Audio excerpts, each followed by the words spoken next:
Good morning and welcome to our worship service today. Our announcements for today are brief. We have our prayer meeting Wednesday evenings at 6 o'clock here at the church. This coming Wednesday, however, we will not have prayer meeting because Dell has his band and chorus concert. And Nana and Papa and Grandpa Tony and Mom and Daddy are all going to be in the valley. So unless you want to have prayer meeting in the valley with us at 6 o'clock, we will just wait until next week to have prayer meeting. 6 o'clock here at the church.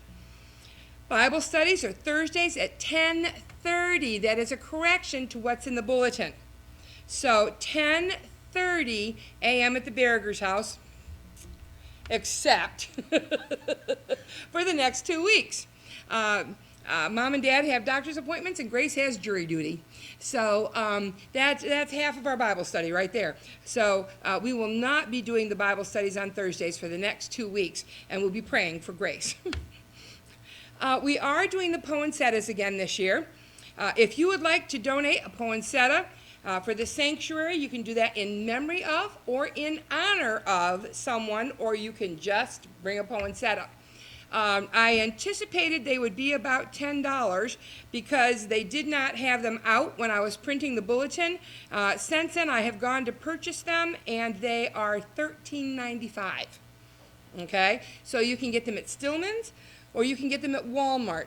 But if you wait too long, they will be gone. Last year, we didn't have anything but our fake poinsettias out because there weren't any left for anybody to buy. Okay, and we will place them for the Christmas Eve service. So if you want to place them sooner, you can, but I want them all in place where we can mention the memorials and the honorariums at the Christmas Eve service. So don't wait for Christmas Day. Make sure they're here for Christmas Eve, please. Our Christmas Eve service is December 24th. Makes sense, we'd have it on the 24th, huh? And it is at 6 o'clock here at the church. That's when we do the Singspiration that we do every year. And at 5:30, we start serving the families family communion. We'll bring you in one family at a time. You'll sit up here at the front. I will serve you in your family communion. It's the one time I get to have personal contact with each of you. And I love this time where we do that personal family communion together. And then at the end of the communion time from 5:30 to 6, we'll have a brief 5-minute period in between the two while people come in for the service, and we'll start our service at 6. And then Christmas Sunday, we do have service here at the church at 11 o'clock.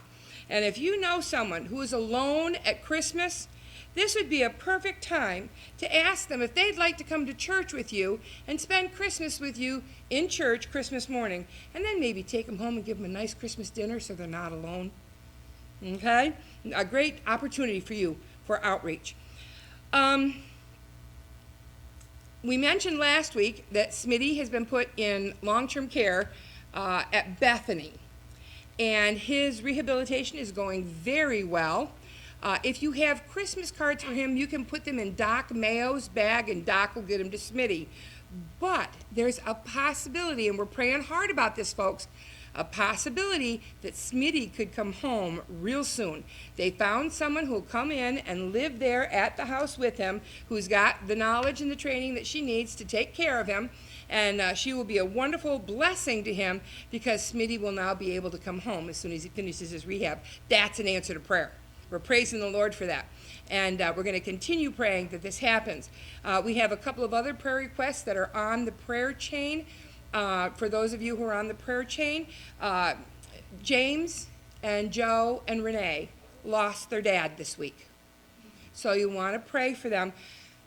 Joe and Angel had just moved out there to be with him. They were there a week and he passed away. So they're really hurting.